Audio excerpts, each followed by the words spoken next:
साकुर्ली डेहणे रस्त्यावर चालत्या कारने अचानक घेतला पेट। डोळखंब परिसरातील साकुर्ली डेहणे रस्त्यावर आज अचानक घडलेल्या घटनेत एका कारने धावत्या अवस्थेत पेट घेतला।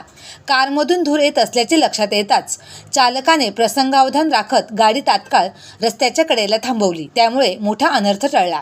गाडीतील सर्व प्रवासी वेळीच बाहेर पडल्याने सर्वजण सुखरूप आहेत। कोणतीही जीवितहानी किंवा जखमी झाल्याची नोंद नाही।